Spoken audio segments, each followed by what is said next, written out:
Hey guys, so today I have a foundation review for you, and it is on the Rimmel London Lasting Finish 25 Hour with Comfort Serum Foundation. I have it in the shade 100 Ivory. First off, I'm going to say this is the third lightest shade, and the only reason I got this one is because the first two were very pink, and I have very yellow undertones, but this is too dark for me. I'm not sure if you could tell on camera, but it's too dark for me, which sucks. And I'm going to read what it says on the bottle. Full coverage foundation enriched with a comfort serum.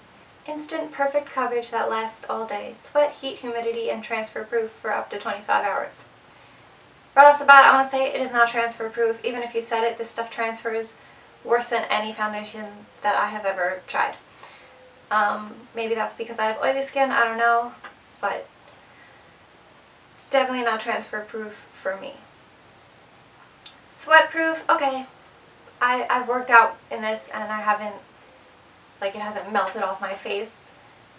The comfort serum, I think, is where the problem is for me.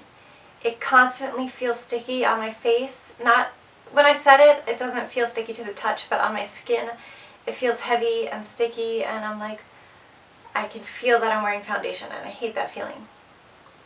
And I definitely wouldn't say it's full coverage. This is 2 layers on areas that I need it, and it's definitely not full coverage. Yeah. It's a decent shade range. It doesn't go super dark though. And the light shades, like I said, lean more pink. So yeah. Everyone was loving this foundation, that's why I thought I'd give it a try. And now I'm just going to go on to the demo and then tell you more of my thoughts. Okay, so I'm just going to get started with the demo. Like I said before, I'm in the shade 100 Ivory. This is a tad too dark for me, but this is the lighter shades are very pink and wouldn't work for me at all. I'm not going to put any primer on just because I want you to see how it goes on my skin.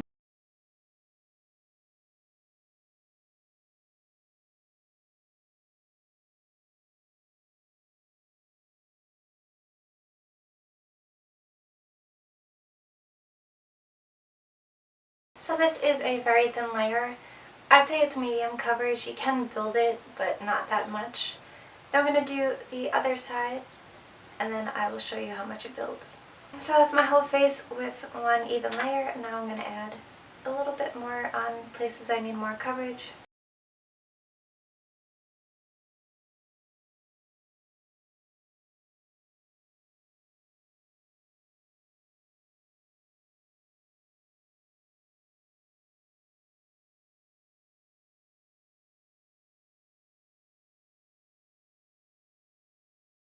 That's as much as I can really build this foundation. It does smell like all the other Rimmel foundations, kind of like a scented moisturizer almost. And now, before I set it, I'm going to zoom in and show you what my pores are looking like. This is how it looks. It always breaks up around my nose. It creases here in my smile lines. This one especially, it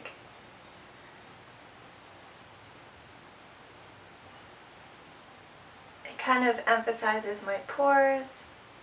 You could see, but I still have, my blemishes are all still visible and my scarring. So this is it, set, and I have a little bit of bronzer, blush, nothing fancy, but I just wanted to show you that,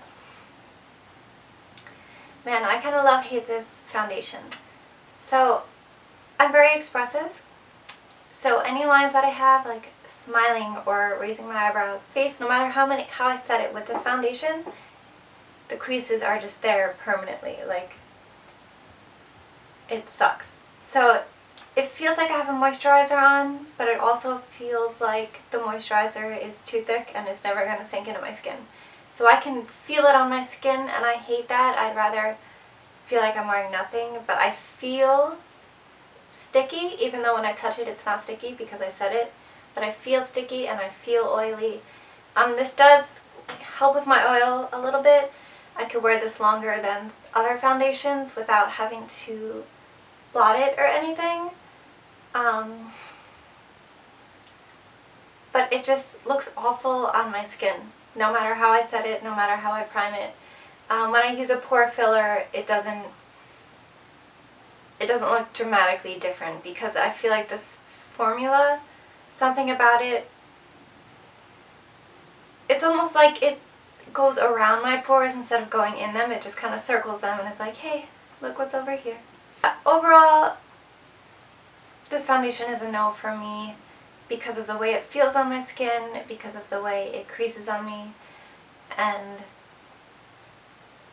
the only plus to it is that it lasts a pretty long time. I haven't done the 25-hour test. I'm not going to do a 25-hour test because I would never wear foundation for that long. The longest I've worn it is for like 8 or 10 hours, and it did fairly well. So I will say that. I think this is probably better for dry skin. Let me know if you have dry skin and you like this foundation. But I've heard so many good things about this, that's why I bought it, and I'm kind of bummed that I hate it. I've decided I hate it. Yeah, that's it. Thank you so much for watching. I hope you have an amazing day.